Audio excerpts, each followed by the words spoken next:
Welcome one and all. Once again we are here for another edition of WWE 2015 How I Would Book It.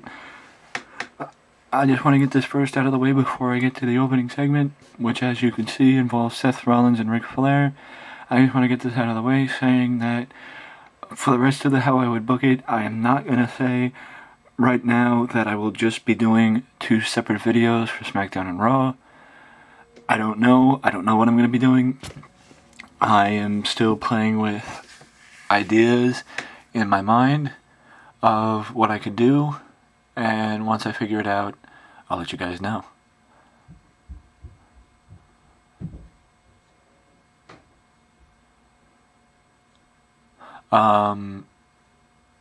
As the show begins tonight, this is the last episode of any show before the Royal Rumble this Sunday. So what better way to start it than having the undisputed future of the WWE against facing off with one of the greatest of all time, trading insults with them, trading words in the ring, and giving Seth Rollins that rub of being in the ring with a two-time Hall of Famer in the Nature Boy.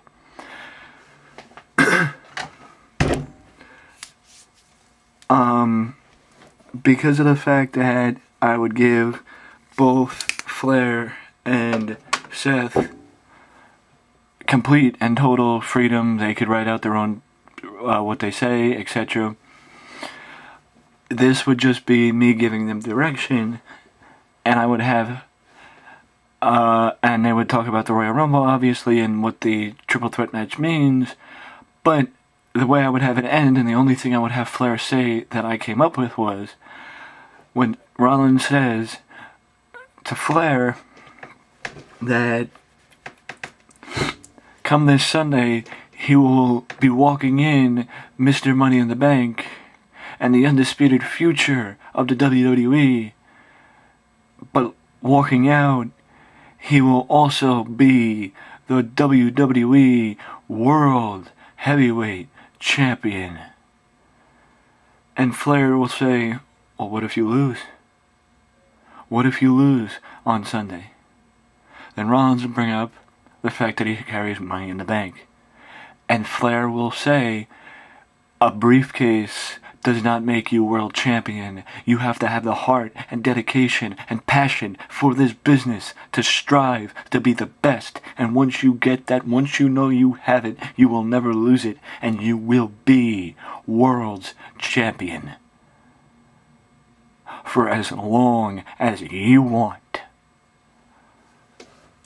and as many times as you want. But if you don't have it, you will never be able to call yourself world champion.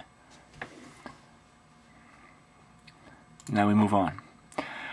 Flair and Seth are interrupted by Paul Heyman. Paul Heyman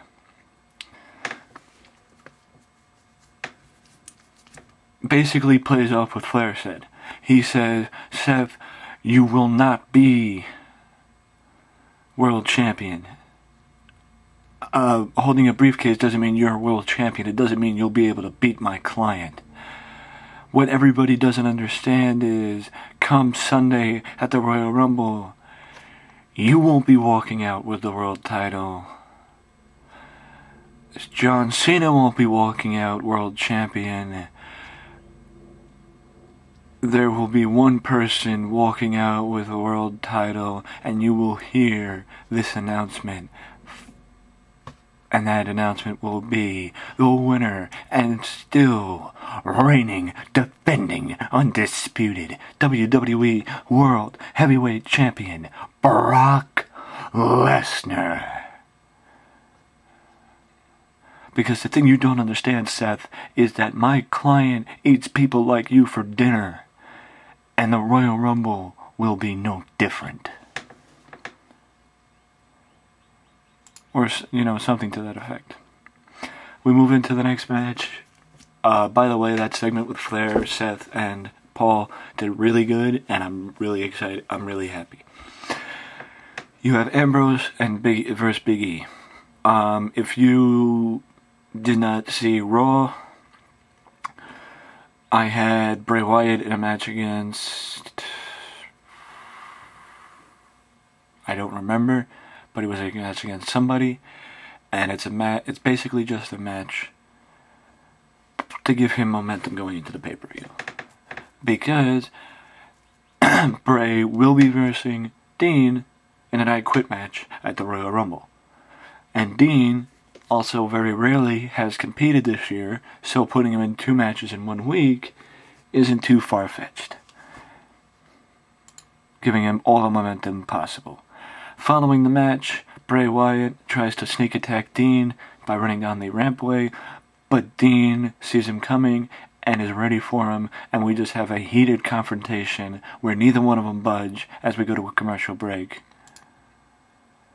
And then we come back, the announcers talk about what we saw, and then we go to, I apologize, nothing's here because there really isn't anything meant to be here. If you remember, WWE always has a certain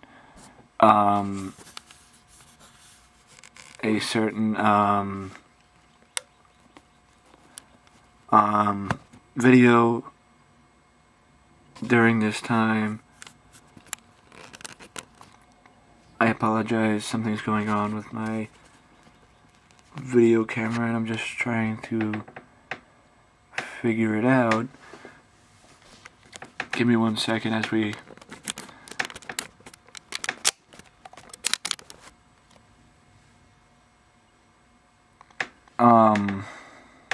yeah, I might have pushed it too hard. I don't know. The By the Numbers video, the Royal Rumble By the Numbers video would air here. Then we would air, I'm doing this a lot lately, putting the wrong segment in the wrong place. I don't know why I would air 2 video packages, one right after the other, especially when a Divas match doesn't come next. Okay, so if you remember, on Raw, then Ryback is a freshly turned face, so putting him in a handicap match against 2 jobbers that work for me isn't that unheard of. Jesse White and Ty Dillinger, 2 guys that really haven't seen much work, especially Ty Dillinger since he came up. I figure, bad match, yeah. Could it have been a good match? Absolutely. But, who knows? Basically, this match served no other purpose outside of making Ryback seem dominant. And then you have Rusev and Lana come out following Ryback's match, and Lana says something to the effect of, Ryback, just because you beat 2 men, if you can call them that, doesn't mean you can beat my Rusev. Rusev is a superior athlete and has been undefeated since he debuted in this company. Everybody that has been put in front of him, he has knocked down and crushed. You, Ryback, will be no different. You will be the next victim of the superior athlete and prove once again why Russia is superior to the United States.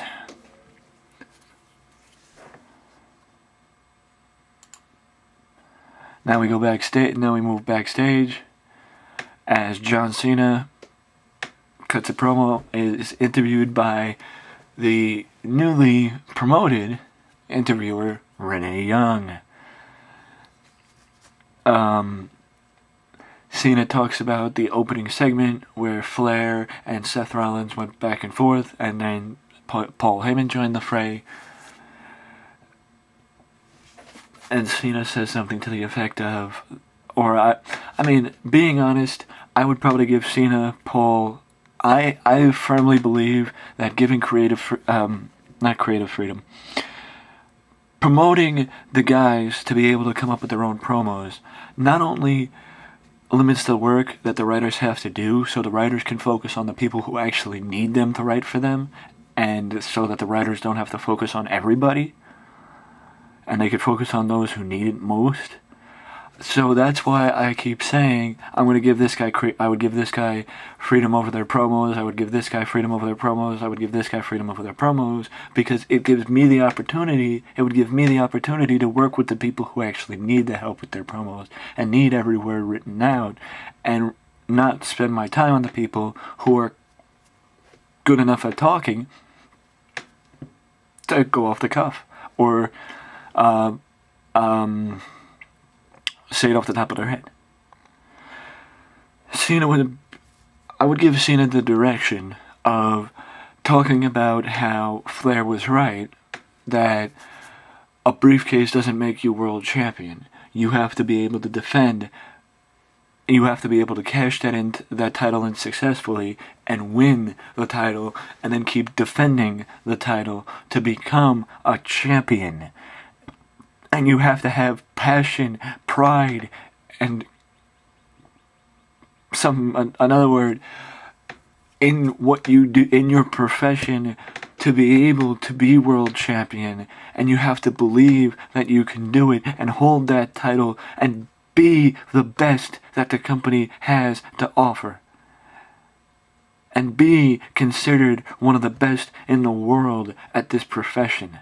If you can't do that, or you don't think you can do that, then you don't belong as world champion. Paul Heyman can say all he wants, but Brock Lesnar Paul Heyman can talk about the past all he wants, but the one thing that counts is the Royal Rumble. The one thing that means most is the Royal Rumble. And it is the triple threat match this Sunday for the WWE World Heavyweight title. I know at SummerSlam I came up short against Brock Lesnar, but he won't get lucky twice.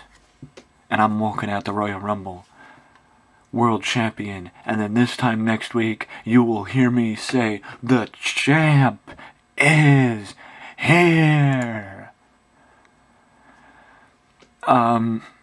Move to the next match. I'm sorry, I got into that interview a little bit. You have the Usos against Fandango and Curtis Axel. If you remember Monday Night Raw, the Usos and Jack Swagger versed Bad News Barrett, Fandango, and Curtis Axel in a 6-man tag team match. And I said the match had no purpose outside of getting the guys on the show and giving them the ability to showcase what they can do. I liked the idea of having Fandango and Curtis Axel team up. So that's why Fandango and Curtis Axel are teaming up this week against the Usos and the Usos. Because I like them as a tag team, and I think they could be good, and I wanted to give them another opportunity against the Usos. But the Usos won, so they were seeking revenge for what they thought was a fluke. I would use WWE.com to accentuate it, etc. Now we move backstage. Christian is with Damien Mizdow. Miz is nowhere to be found, and this is the first time we've seen Christian since like 2 or 3 weeks ago when he was there with the Peep Show. He tells Mizdow that he has to stand up on his own 2 feet, stand up to the Miz, and not let the Miz treat him like he's second class or a second-rate superstar. I mean, I could have went the way of having Christian say he knows how it is to be a second-rate or in somebody else's spotlight. And he tells Mizdow that he's more talented than The Miz and doesn't need The Miz holding him back from truly realizing his potential, and that these people can be a powerful, powerful thing when you have them on their side. On your side. Now we move on. Christian walks away and leaves Mizdow by himself, puzzled and thinking about what Christian said. Now we move to the next match. A surprisingly good match, which got a 67 if you can't tell. Much like the match 2 segments ago with the Usos and Fandango and Curtis Axel, this match comes off of the 6-man tag team match on Raw between Bad News Barrett, Fandango, Curtis Axel versus Swagger and the Usos.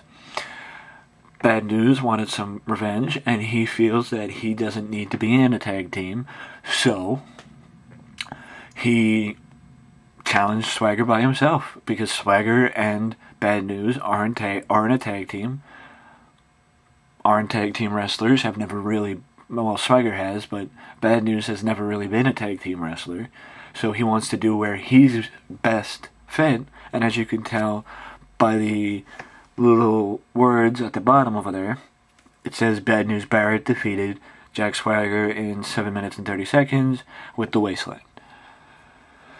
I would have Bad News win, partly because Bad News actually qualified for the Royal Rumble on main event, and I want to have Bad News have a little momentum going into the Royal Rumble.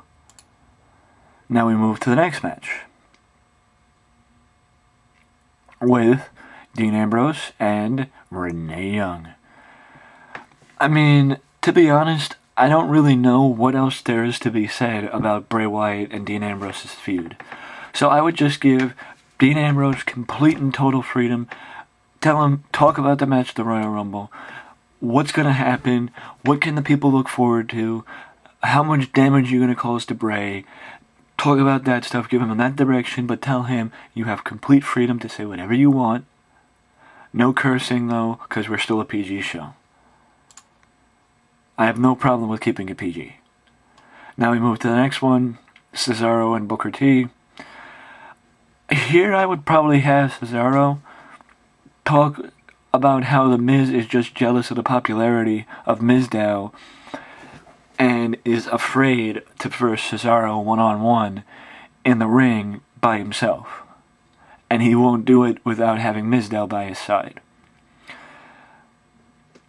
And the only reason why Mizdow's still there is because Mizdow knows, Mizdow believes that without The Miz, he would still be back, he would go back to where he was before The Miz. And Cesaro finishes with saying that once he gets The Miz in the ring, he'll spin Miz so hard that Miz will think he's the personal assistant of Mizdow. Now we move to the next match, which I thought was going to get a little bit better, but it's Goldust versus Santino. I'll tell you why I did this. Because every so often, a tag team wrestler may want to be in a singles match. And though, yes, it seems like I book Goldust a lot more than I do Stardust, I just like Goldust, and this is my way of testing to see if Goldust can get good being a singles wrestler in case I choose to break up Goldust and Stardust. I just like Goldust. I am really a fan of Goldust and Stardust as a tag team. The tag team division is very weak, so there's no reason to break them up right now. And that's also why Miz and Mizdow are still together, even though they were on rocky terms at this point, and had already been, even though they were on rocky terms at this point, they're going to be, their bad terms are going to be milked a little longer, thus giving me the opportunity to give more to the tag team division. If you remember last week, Daniel Bryan issued an open challenge, and if you also remember last week, I mentioned the fact that I would be doing a weekly open challenge from Daniel Bryan, because at this point I have nothing for him, and this is just a way to get him on the show every week. And that's what I'm doing, getting him on the show every week. So this is Daniel Bryan's open challenge, challenging anybody on the roster to come out and fight him. Basically the same thing John Cena does on Raw with the United States title. And I would have Daniel Bryan against Mr. CJ Parker. You might think, okay, CJ Parker, he got released, blah, blah, blah, blah, blah. Why is he up? I love CJ Parker. I love the idea of having jobbers on the roster like they did back with the Brooklyn Brawler and Barry Horowitz and T.L. Hopper and people like that, you know, the jobber with the gimmick. I love having jobbers on the roster, and I love the idea of having guys on the roster whose purpose on the roster is to job. I love having it. And I think CJ Parker is talented, and that's why I put him against Daniel Bryan. The announcers put over the fact that Vince McMahon will be at the Royal Rumble and has a big announcement to make at the Royal Rumble. Now we go backstage. Dolph Ziggler is backstage with Cena and wishes Cena luck against Seth Rollins in the triple threat match, saying that though Brock Lesnar might be a threat, Seth Rollins is just a punk kid who has an ego problem and needs to be taken down a peg. And Dolph says he's going to do it tonight and soften him up for the Royal Rumble. Little does Dolph know,